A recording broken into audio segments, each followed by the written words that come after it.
네, 오늘은 그 필름메이커스 그 첫 번째 라이브인데요. 그동안에 제 영상 보시면서 궁금하셨던 점 있으면은 또 답변 드리는 시간 갖도록 하겠습니다. 네, 독립영화 상영 시기에 맞춰서 상영 일정 및 상영관도 커뮤니티에 알려주시면 좋을 것 같아요. 네. 독립영화를 예매할 수 있는 사이트도 있거든요. 요거 하나 소개를 해드리면 페이지가 이제 디트릭스라는 페이지인데요. 홈페이지인데 대중영화들도 예매를 하실 수 있고 그다음에 독립예술영화들도 예매를 하실 수 있습니다. 전국에 좀 작은 영화관 그리고 독립예술영화 전용관이죠. 이런 영화관들을 한눈으로 볼 수 있어요. 그래서 뭐 지역별로도 나와 있고요. 이제 서울에 있는 더스 마트시네마, 아트하우스 모모, 에모시네마, 필름포럼 이런 독립예술영화 전용관도 예매를 하실 수 있습니다. 그리고 이제 영화 섹션으로 가면은 일반 영화라고 해서 일반 대중영화들도 여기 나와 있고요. 그다음에 독립예술영화 페이지로 가면은 이제 우리나라 독립예술영화뿐만 아니라 해외 예술영화들도 독립예술영화들도 여기에서 한눈에 보실 수 있어요.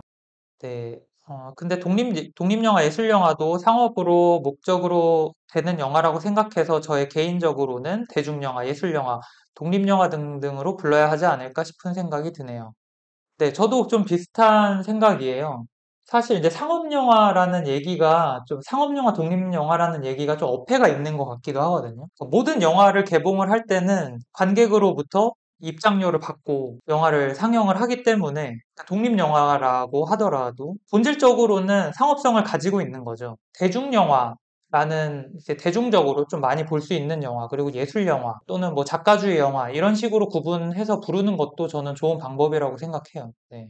류승환 감독님도 이전에 그런 상업영화, 독립영화 이렇게 나누기보다는 대중영화, 그리고 예술영화, 뭐 이런 정도의 구분은 가능하겠다 말씀을 하셨다고 하더라고요. 독립영화를 만드는 사람들도 사실 나는 독립영화만 만들 거야 라고 영화를 시작하는 사람들은 없을 거라고 생각을 해요. 영화를 전공하고 영화를 어떠한 방식으로든 만들려고 하는 분들도 지금 내가 있는 위치에서 어떤 방식으로 영화를 만들 수 있을까 고민하고 찾다 보니까 나오는 방법들이 독립영화의 일종인 거지. 그래서 그거를 좀 경계짓지 않는 게 신진 창작자들이 성장하기 위해서 또 우리나라의 대중영화의 스펙트럼이 좀 넓어지는데 필요하지 않나 저도 그렇게 생각을 합니다.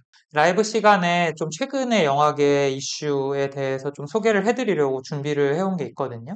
제가 지난 영상에서도 한번 다룬 적이 있는데 영화 상영관 입장권 부과금이라는 게 있어요. 영화 티켓을 구매를 하면 입장권 부과금이 징수가 됩니다. 이렇게 표시가 되어 있습니다. 그래서 이 3%는 영화 발전 기금으로 사용이 됩니다. 이런 안내 문구가 적혀져 있거든요. 올해 초에 정부에서 이 영화관 입장권 부과금을 폐지하겠다 이렇게 발표를 했어요. 근데 명목은 뭐였냐면 물가 안정이다. 물가 안정을 해야 된다라는 명목이었거든요. 입장권 부과금을 폐지함으로써 그 3%에 해당하는 부과금뿐만 아니라 좀 영화관 티켓 값을 협의를 해서 내려보겠다라고 정부에서 발표를 했었습니다. 그래서 이거에 관련해서 좀 영화계에서도 의견이 많았어요. 영진이의 예산의 거의 대부분 한 70%, 80%를 차지하는 게 이 입장권 부과금이라서 영진이 예산을 없애겠다라는 말과 다름이 없었거든요. 이 예산을 어떻게 대체할 것인지, 어떻게 앞으로는 영진이의 사업을 운영할 것인지에 대해서는 사실 대안이 없었습니다. 이 영비법 개정안이 통과가 돼서 입장권 부과금이 폐지됐습니다. 부과금 징수가 내년부터 중단된다. 이렇게 나와 있습니다. 올해에도 사실 재정적으로 어려움이 많기는 했어요. 왜냐하면 영화관 관객들이 많이 줄었기 때문에 부과금 거치는 게 상당히 많이 줄었죠. 뭐 지금도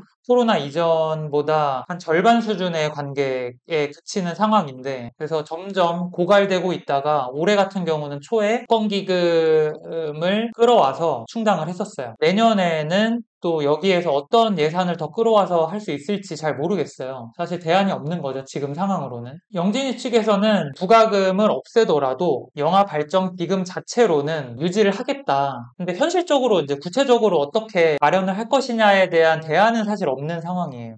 다른 법안들이랑 묶여 있어서 어쩔 수 없이 표결을 진행을 할 수밖에 없었다. 이렇게 얘기를 해요. 내년에 개정을 해서 추가로 입법을 해서 부가금을 걷도록 하겠다라고 얘기를 하는데 사실 이것도 뭐 쉬운 일은 아니죠. 당장 내년부터 입장권 부가금을 걷지 못하는 사태는 벌어질 것 같아요. 빠르게 입법이 된다고 하더라도 최소한 몇 개월간은 부가금이 거치지 못하는 거죠. 사실 그 이전부터도 이 부가금에 대한 얘기는 있었어요. 영화관 입장권뿐만 아니라 이런 식으로 준조세격으로 부과하는 부가금이 상당히 많았기 때문에 다른 예산들도 많았기 때문에 걷는 게 맞냐, 뭐 위헌성이 있냐 이런 것들에 대한 연구가 계속 있었습니다. 정부에서도. 부가금에 관련된 보고서가 한번 나온 적이 있어요. 기획재정부에서. 거기에서 입장권 부가금, 영화관 입장권 부가금 같은 경우에는 유지하는 방향이 낫다라는 의견을 제시한 보고서가 있었어요. 사실 영화계나 영화관이나 이런 쪽을 지원하는 예산을 영화 소비자들이 내는 거기 때문에 이제 수혜를 이제 관객들이 받느냐 이 부분이 쟁점이었거든요. 관객들이 혜택을 볼 수 있는 부분을 보완하는 것을 전제로 해서 유지하는 것이 좋겠다라는 의견을 제시한 그런 사례가 있거든요. 강탈에 폐지를 할 거라고는 사실 예상을 못 했었던 거죠. 입장권 부가금은 영화진흥위원회 영화발전기금 자체 수입의 76.6%를 차지할 정도로 주요 재원이다. 그래서 독립예술영화 및 지역영화 생태계를 지원하고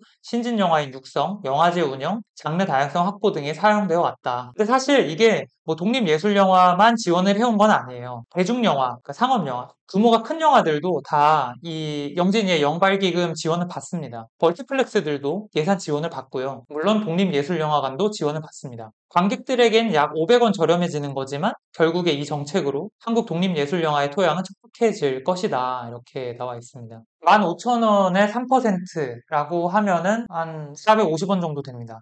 정부에서는 450원 이상으로 영화관 측이랑 협의를 해서 좀 영화 티켓값을 내리겠다라고 하는 취지였어요, 처음에는. 정부에서 압박을 해서 티켓값을 내리게 할 수 있을지 의문이긴 하거든요. 450원이 내리면 과연 지금 코로나 이전에 이제 절반 수준에 그치는 영화 관객 수가 늘 수 있을 것인가. 네, 대중분들은 거기서 거기라고 생각할 듯 하네요. 네.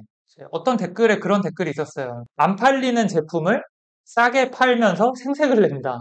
그만큼 이제 영화라는 상품이 시장에서 가치를 많이 잃어버리고 있는 게 아닌가 생각을 해요. 근데 그거는 영화 자체에 물론 문제도 있긴 하겠지만 그 영화를 판매하는 방식, 그 영화를 마케팅하는 방식 이런 여러 가지 좀 원인이 있다고 생각을 하거든요. 이 영화라는 상품을 어떻게 포장할 것이냐, 어떻게 판매할 것이냐가 굉장히 많이 중요해진 시대인 것 같아요. 이 입장권 부가금은 사실 소비자 입장에서는 잘 체감이 되지 않는 비용이죠. 티켓 아래에 작게 적혀 있으니까 그냥 아 여기에 이게 포함되어 있구나 라고 생각하는 정도인데 영화관이나 정부 입장에서는 사실 되게 큰 돈이에요, 이게. 여러분들도 이 사안에 대해서 좀 관심을 많이 가져주시고 앞으로도 어떻게 전개가 될지도 지켜봐 주시면 좋을 것 같습니다. 오늘 라이브는 여기에서 종료를 하도록 하고요. 다음에 또 라이브 진행하게 되면 또 찾아와 주셔서 많은 댓글 남겨주시면 감사하겠습니다.